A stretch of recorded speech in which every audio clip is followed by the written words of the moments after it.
here's what I want to say, and I hope that everybody gives the time to understand what I'm about to say. Oh, y'all are going to hate this series.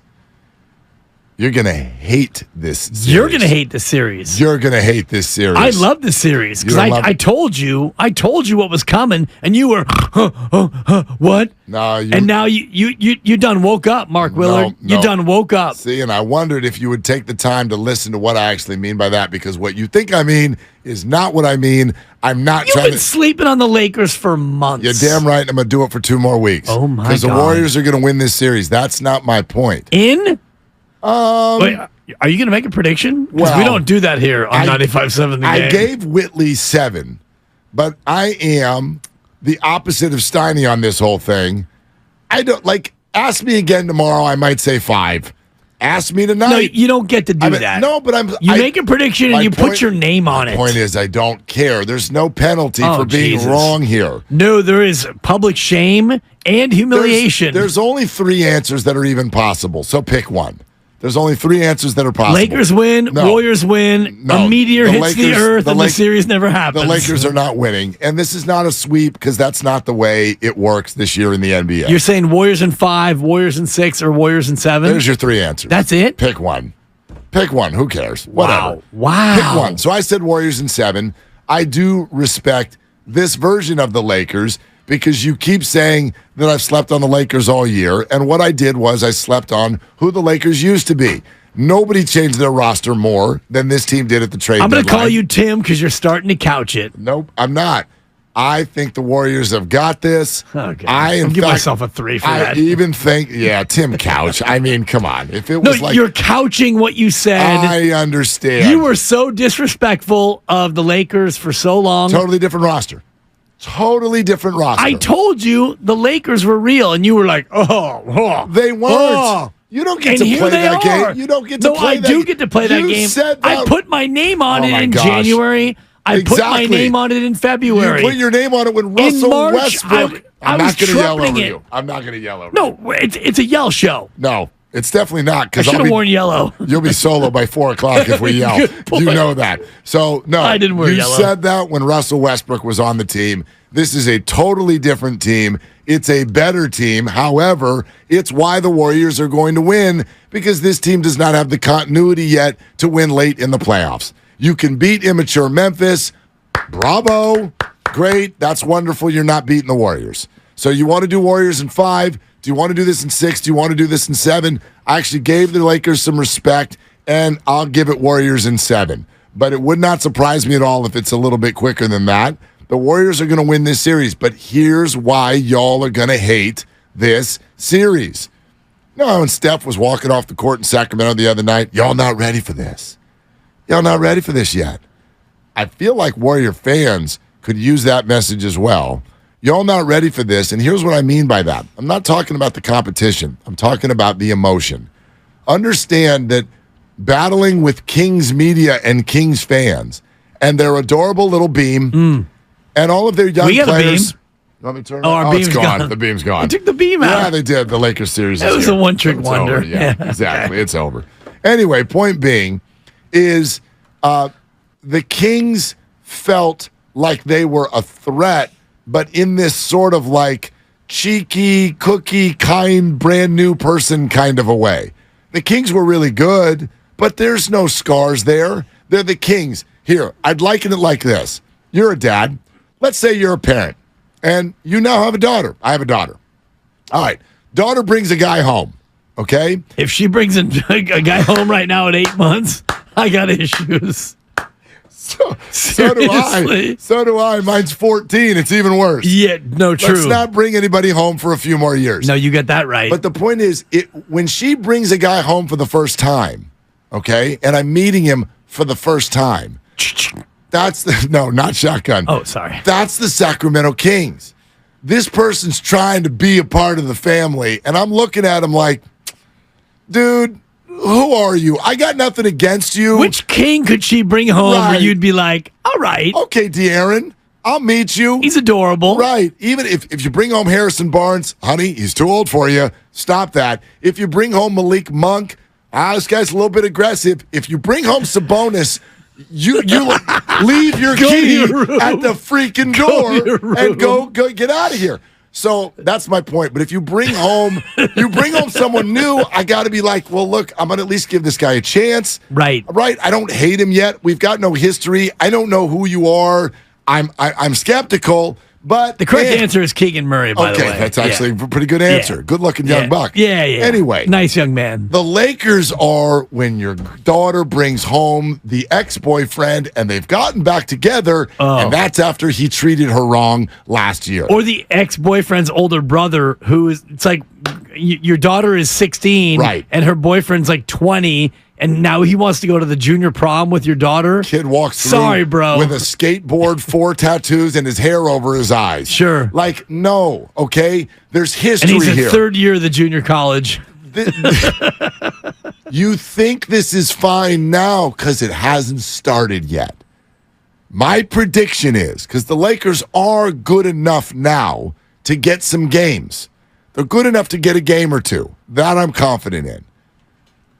When this thing starts, you're going to get so angry so fast.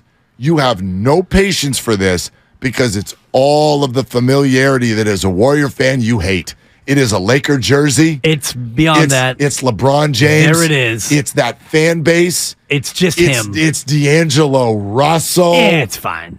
It's a bunch of Jared familiarity. Vanderbilt, I hate you. It's our buddy Michael Thompson becoming the most sought-after interview in all of the state of California. Are we getting him? I've already texted him 3 times. We'll probably get him tomorrow. All I can say is probably. Yeah, you never know. Right? So it's all of the familiarity. And when you do that for 5, 6, 7 games in a row, and Ed Malloy is the ref, all right? Draymond Green and a kick to who knows what's. All of that familiar. I just want everybody, I feel like we're all still basking in the glow of last week. Get ready. Dibs? It's less than 5 hours away. For an agitation sensation. No, it's a buck. This is going I'm already to agitated. Be hard. I'm already agitated. And it's 2 things only. And D'Angelo Russell, whatever. I'm not that triggered by the fact that he was 5th on my list. He was a former Warrior. Anthony Davis and your quaint little unibrow, I don't even care about that. And Austin Reeves, the hillbilly Mamba, good little player. Yeah. And, the rest of it, Hachimura and, Vanderbilt. And they have a really good team. And the Lakers. Girls. To me, it's 2 things. Girls. It's the purple and gold, and it's LeBron James. And that's it. And so tonight, don't forget with the LeBron fans. For the first time, well, the fans all go with the purple and gold. Yeah, the fan base is part of the purple and gold. So tonight, when you see for the first time LeBron James throw himself to the ground because somebody nudged him, or he goes double palms up, Iguodala, or he's begging for calls, or he's flopping, and he's doing all the LeBron things, that's when I will be fully triggered because it's the purple and gold and it's LeBron James. That's all it is. I want to shout out Charles Evans on YouTube, who just rocked a 5-piece to say this to us. I appreciate meeting you guys last Friday at Chase Center. I'm going to be back out there tonight to see an elevation sensation, Warriors in 6. Well, Charles, you better hope the Warriors win, because if you were there last Friday night and you're there again tonight, we might start calling you the bad luck charm, but I'm not going to put that on you yet. Have a great time. To everybody who came up to us at Warriors Shop on Friday last week, it was an unforgettable day, except for the game that happened later, and thankfully the Warriors turned around and saved it. Are we going to sing today, Mark, or are we going to hold off on that? I think we should hold off. I think we should hold off. What do you want to sing? I Love L.A.? What do you want to sing? I mean, the whole thing, thank you. So let's not today. Maybe tomorrow. Yeah. We'll see. I just think that this is going to get chippy fast. That's what I think. That's what I think about this series. Beyond that, here's another thought that sort of maybe this is our olive branch to Steiny about the prediction thing. Do you realize that we are trying to predict 2 teams who are coming together who are not the teams that we watched all year? Right. So they're totally different. This is a Warrior team that can win on the road. This is a Warrior team that's healthy. Yeah. This is a Warrior team that's got GP2. It's a Warrior team that's got a healthy Wiggins.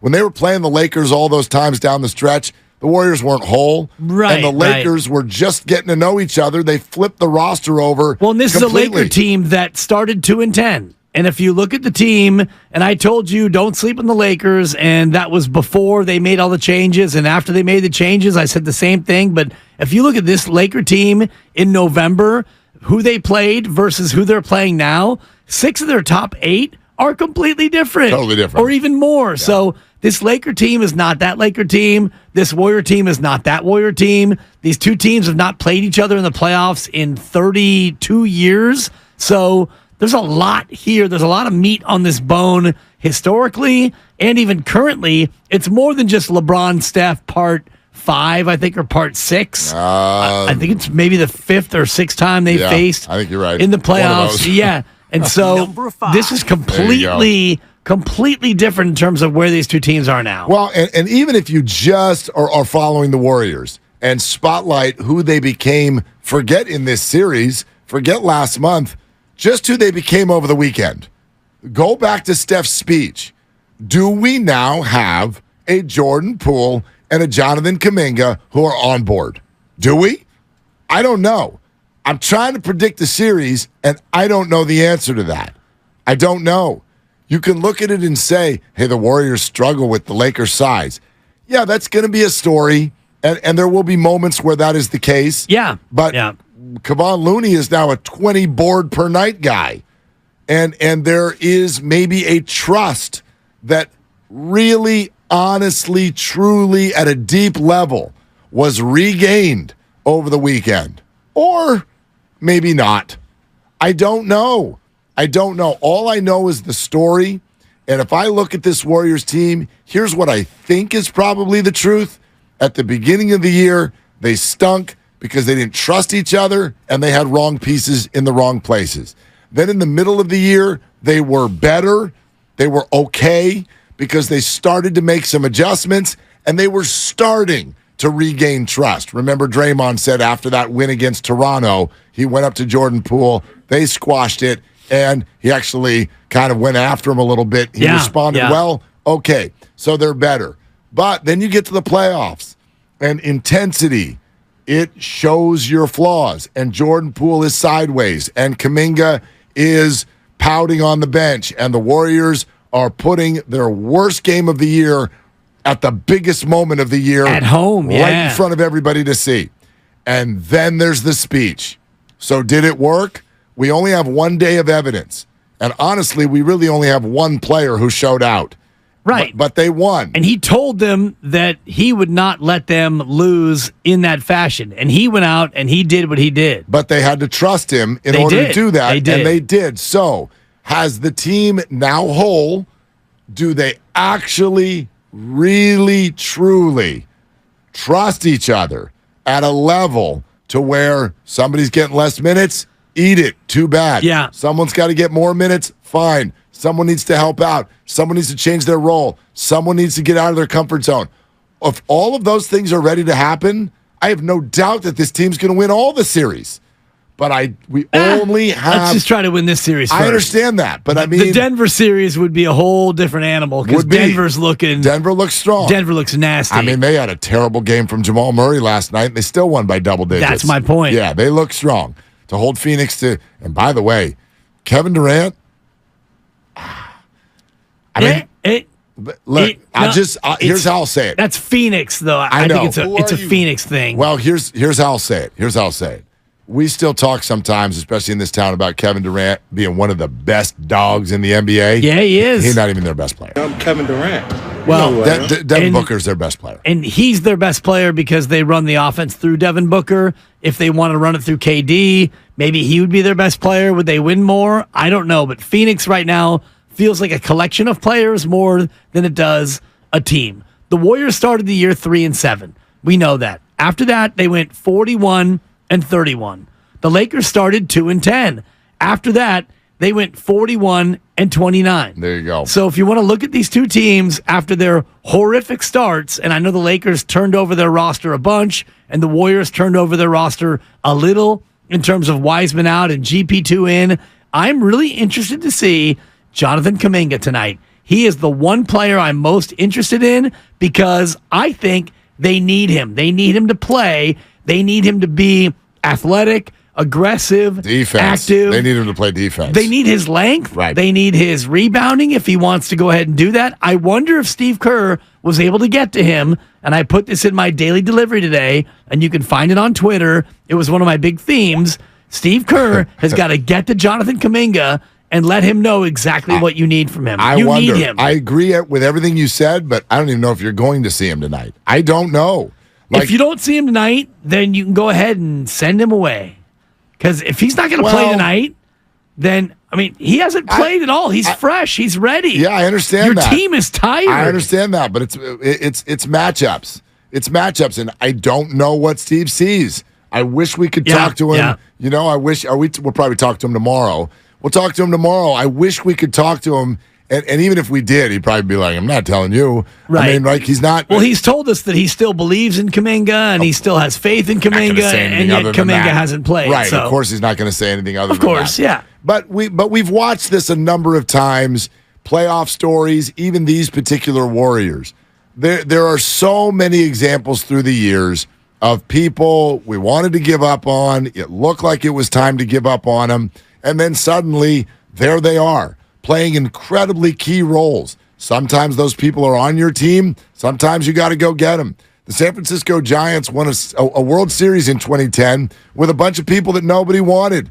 People, Pat Burrell, Cody Ross, people gave up on these people. And then you look at what's even happened within the organization. Hey, Lincecum, you a starter? Are you a reliever? Or are we going to Zito you? Just go sit down. It's a journey. I don't know when Kuminga's going to play. Maybe it's not at all. Maybe he's going to have a 20-point game one of these nights. Right. There's so many questions in this particular series, and I really wonder, I would pay money to sit in on a staff meeting for either of these teams going into this one. Because do you want to know what the Warriors and Lakers just did last week?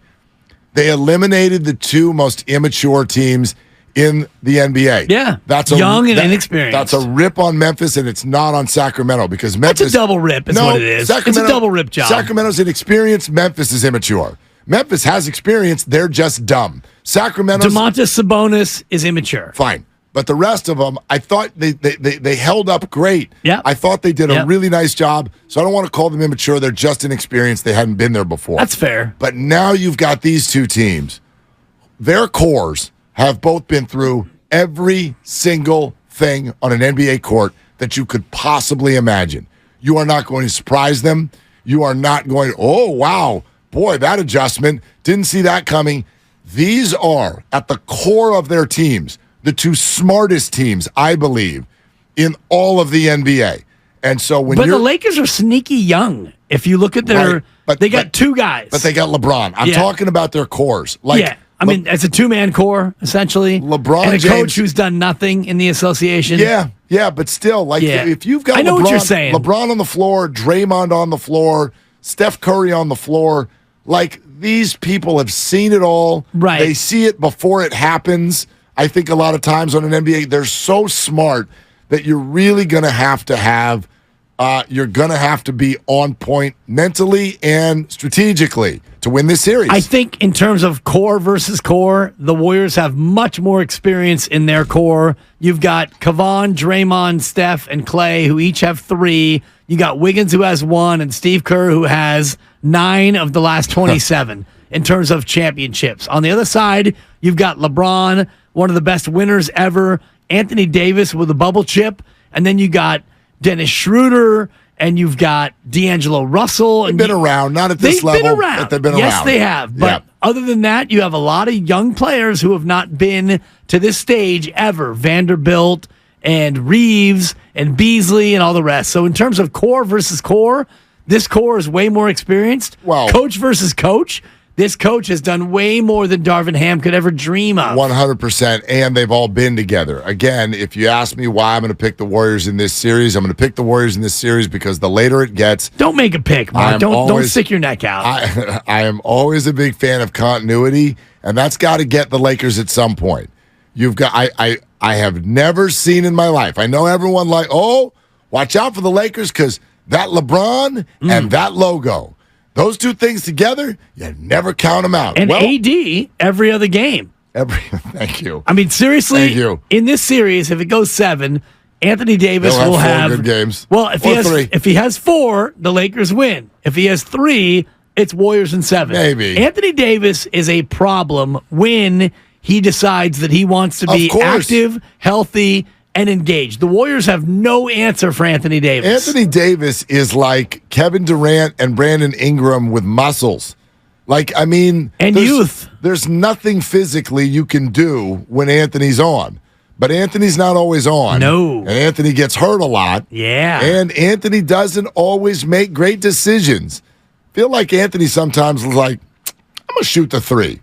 And I got to imagine coaching him. You know what I mean? You're like, Anthony, you know what you need? A mirror. Have you seen yourself? Look at you, dude. You are the biggest, baddest body in the league. He could be Kevin Durant.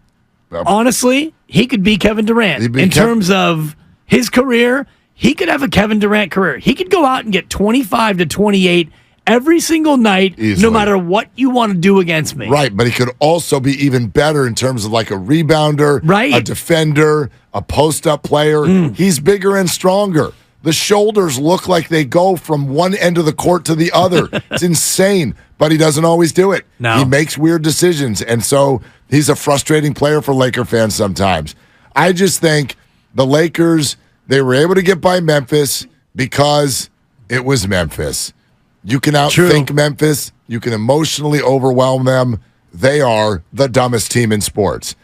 Now you're playing the Warriors. Is that Bill Callahan who said that about the Raiders? Was it? Or was it the other? It might have been. Yeah. I think it was Bill Callahan. One of their coach. It's not the Raiders anymore. They've got Garoppolo. He's very smart. Here's Anthony Davis's last 5 games against Memphis. Give me him. 13, 31, 12, 31, 16. And I know the 16 came, they won by 40, but that's Anthony Davis in a nutshell. Unbelievable. He goes for 13 on 4 of 14 floor. They lose, and then, hey, 11 of 24. I had 31. Then you win in overtime, and he goes 4 of 13 again and gets bailed out by LeBron. Yeah, I mean, that's the thing. I mean, what an enigma. Well, What a puzzle. totally. It's a quandary. Quandary Diggs? Thank you. No, I think that Fawn's brother. this team is going to get got at some point because have you ever seen before a team that totally redoes themselves at the trade deadline and then wins it all? Has that ever happened? Ever? I think Houston was the one team with Drexler. But that's one player. Yeah. The Lakers rebooted everything. Pretty much. You know what the Lakers are?